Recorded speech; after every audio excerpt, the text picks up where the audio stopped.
to recognize yung ating mga kasamahan na nagmarcha po dyan sa labas, mga grupo ng Anti-Imperialist Coalition. Palubungin ko natin sila sa grupo na pinamumunuan nila Ginoong RJ Avellana. Ito po yung mga dumalo doon sa pagtitipon ng mamamayan sa Liwasang Bonifacio na isiniwalat nila ang napipintong pagwasak sa ating bayan dahil sa EDCA sites at sa mga digmaang patakaran ng Estados Unidos na pinapatupad ng parang tuta ni Marcos Jr. at ng kanyang gobyerno. So muli, palakpakan natin ang mga kasama natin mula sa Anti-Imperialist Coalition at Coalition ng Mamamayan kontra Giyera. Salamat po kami.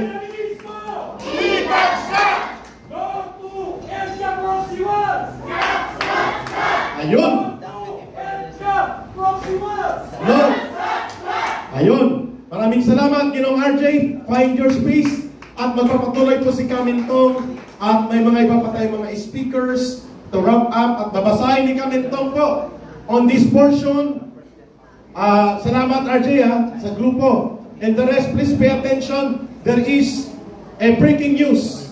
Naglabas po ng sulat ngayon ang Vice Presidente Inday Sara Duterte upang magsalita sa kalagayan ng Philippine National Police at this very moment ay parang private armed group ng mga politiko. Let's listen to Pagbinawan on this. Kamintang, would you like to announce? Okay. For a few minutes, we will move forward ang ating mga symbolic na mga representation ng digmaan ng Amerika na napipintong wasakin ang pinakamamahal nating bansang Pilipinas. RJ, find a space in front. Salamat.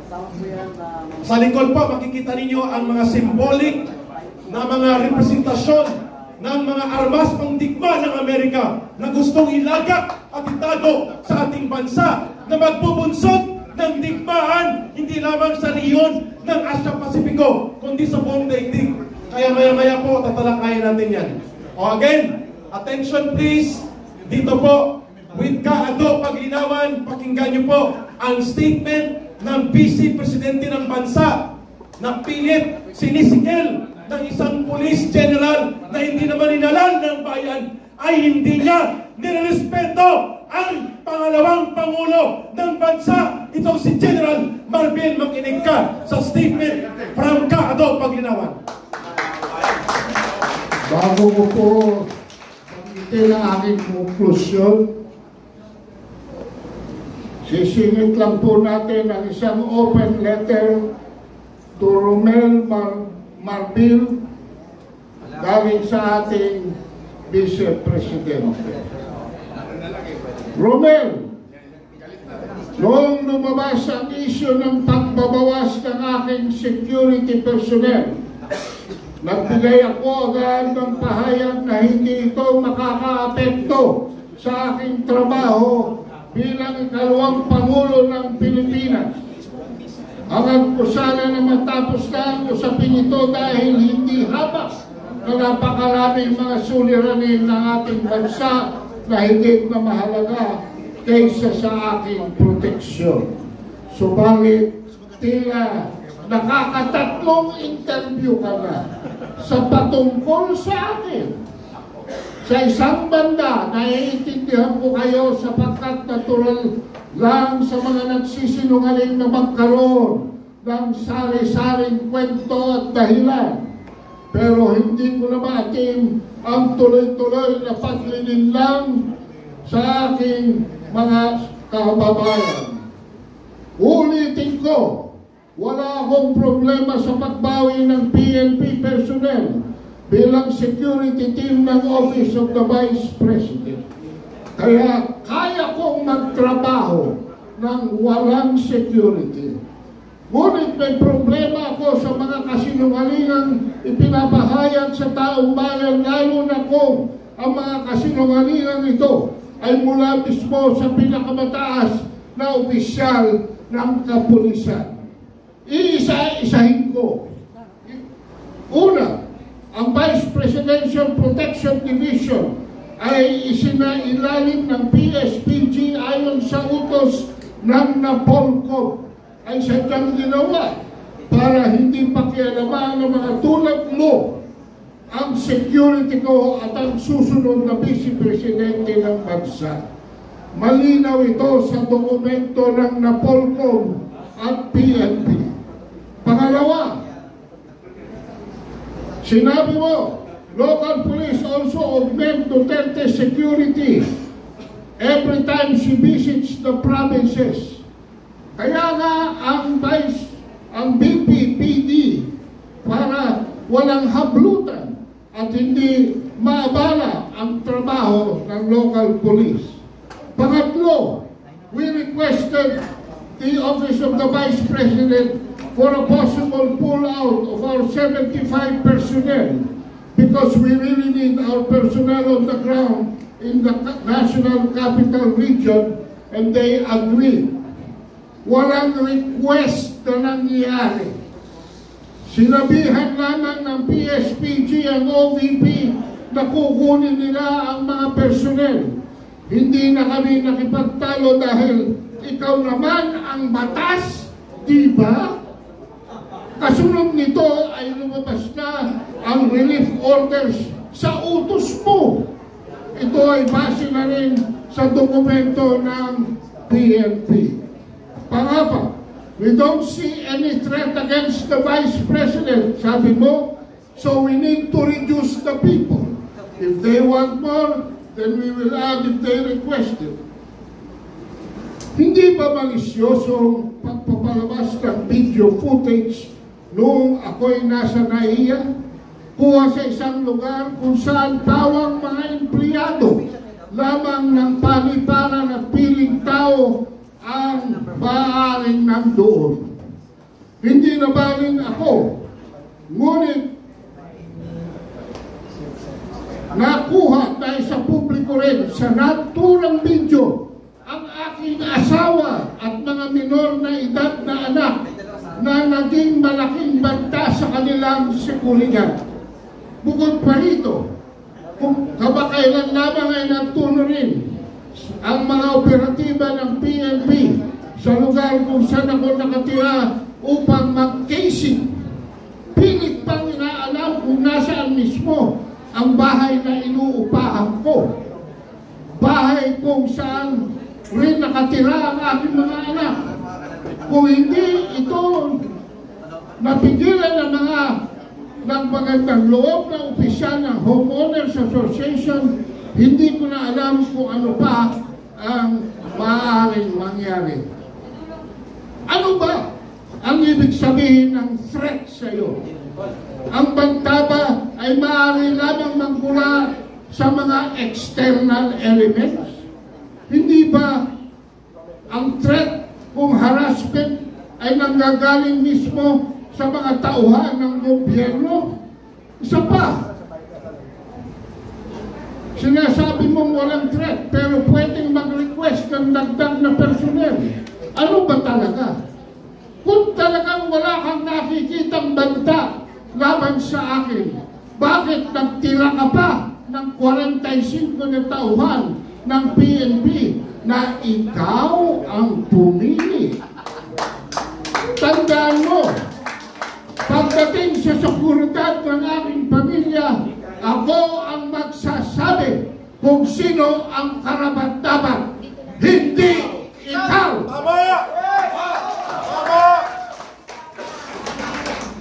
Mambabatas ka lang, hindi ka Diyos. Panglima, the relief was for police visibility. Maganda sanang hangarin kung totoo, ngunit natuda-tuda na ang 38 sa 75 PNP personnel na pinili niyong masakop ng relief order ay mga pulis na mula sa Mindanao at pinalipat-lipat sa National Capital Region na para bang hindi kulang ang pulis sa Mindanao. Simula na maging mayor ako ng 2010, nandiyan ang issue ng kakulangan ng pulis. Hindi mo mahahabol ang police to the population ratio sa pagkuha ng security ko. Ang kailangan ng PNP ay isang chief na makabago, mag-isip at gagamit ng mga bagong teknolohiya, drones, innovation at iba pa upang mabigyan solusyon ang issue ng peace and order. Kung kaya ninyong ilagay sa alanganin ng aking seguridad, nag-aalala ko sa uri ng harassment na kaya niyong gawin sa karaniwang mamamayan. Tama! Tulad na lamang ng intimidasyon sa mga ordinaryong mamamayan para sa service ng warrant of arrest para kay Pastor Kibuloy. Correct! Sa Davao City, kamakailan, ang relief ng mga PNP personnel ay dumating pagkatapos ko mag-resign sa DepEd. Pagkatapos kong ihambing ang SONA sa isang catastrophic event at pagkatapos lumabas ang cocaine video. Wow! Let us spare our people from all the lies. Let us call it what it is, a clear case of political harassment. Ito ay malinaw, lalo na't saklaw ng relief order ng mga tauhan ng PNP. Mayroong trust and confidence ko dahil kung hindi sila security ng Pangulong Rodrigo Duterte mula pa noong 2016, ay security ko ay mula pa noong 2007. It was obviously targeted list and a targeted maneuver, nothing less. Masyado na atang mahaba ang sulat ko. Ang gusto ko lamang ay huwag mo akong banggitin sa mga pag-i-interview mo. Unahin na natin ang pagtulong sa mga nabaha, pakikiramay sa mga namatayan, at mga nakamamatay na sakit na nagdarasal ng dagdag pang mga araw sa pagtutok sa kahirapan at gutom at marami pang problema ng mamamayan. Asahan mo ang sulat na ito sa pagbabalik ng 45 na pulis na pinili mong manatili sa akin dahil hanggang ngayon talamak pa rin ang droga at krimen at nananatili ang takot ng mga Pilipino sa mga daan. Sana naman makatulong ito sa trabaho mo at laging tandaan para hindi magkabuhol-buhol ang kwento mo. Lagi kang magsabi ng totoo. Para sa bayan, Sara Duterte! Mabuhay ang Vice-Presidente ng Bansang Pilipinas! Mabuhay ang pag-aayag ng katotohanan! Now, Mr. Marbel, General Marbel, pag may mangyaring masama sa Vice-Presidente ng bansa, sa kanyang pamilya, their blood will be on your hands sapagkat ikaw ang nagmaniobra sa utos ng politiko at lahat ng ito ay hindi mangyayari kung hindi ka rin inutusan ni Mr. Marcos Jr. na ipatupad ang isang kabaliwan na desisyon na tanggalan ng mga security personnel ang pangalawang Pangulo ng bansa. Sisingilin ka ng taong bayan. Jack, na darating yun, Ginoong Marbel. For the conclusion of Kago Paginawan, at mayroon pa tayong ibang speaker, bibigay natin sa kanya ang final last 3 minutes of his conclusion sa napakagandang talakayan na inaisingit pa pati ang open letter ng ating pangalawang Pangulo. Go ahead, Kago. Ayan. Nakita nyo? Hindi naman mahirap pumili. Di po ba? So, didiretsuhin ko na sa pagdalo ni Secretary of State Blinken at sa pagdalo ni Defense Secretary Austin ng Amerika darating bukas sa atas ni Biden. Mukhang merong pinahihiwatik dito. Biden, Blinken, Austin. Hindi na ito BBM. Biden, Austin, Biden, Blinken, Austin. BBA na. Ano kaya ang signals doon? Anyway, Joshua, please, lagay po natin. Sa Estados Unidos, dala ni Blinken at ni Austin, 500 million $100 million a year for 5 years. Yan ba pipiliin nyo o yung nasa kanan? Continuation of projects in the pipeline and 23 billion pledge by Xi Jinping to Marcos as economic assistance. Ano ang gusto nyo? Kalahating billion?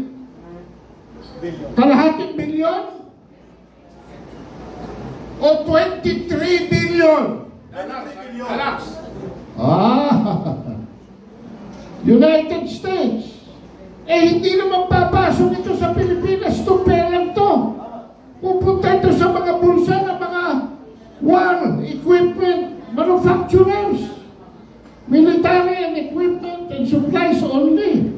Samantalang sa kabila, an economy that can afford military modernization. Pangatlo, delivery in kind, no economic benefit for the country.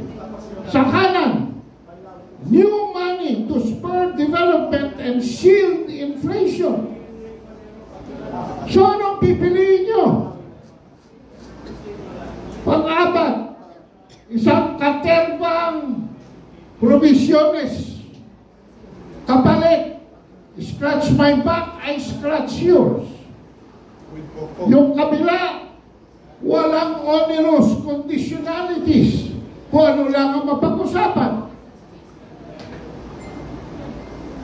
Huli, narito po ang danger of preemptive attack by China, Russia, and North Korea. Explain ko lang konti mamaya. Sa kabila, ASEAN of neutrality and nuclear-free zone. Mga kabansa, itong panghuli, danger of preemptive attack by China, Russia, and North Korea ay pinagtitibay dahil noong Abril 17, nagpasok po ang Amerika rito ng tinatawag na Typhoon missile system. This is capable of launching the Tomahawk subsonic missile ng Amerika with a 2,500 kilometer radius. Abot sa Guam, abot sa Malaysia, abot sa Brunei, abot sa Singapore, abot sa Indonesia. Sa kanluran, abot sa Laos, abot sa Myanmar, abot sa Cambodia, abot sa Vietnam, abot sa Thailand. At sa norte, abot sa China, abot sa North Korea. At nakalimutan ng Amerika na ang Russia ay may Pacific Front sa Vladivostok na nakaharap sa Alaska. At ito pong Tomahawk missile ay capable of being armed with a nuclear warhead. Ayan mga kabansa, ang problema. Saan kumuha ng Tomahawk missile sa Pilipinas?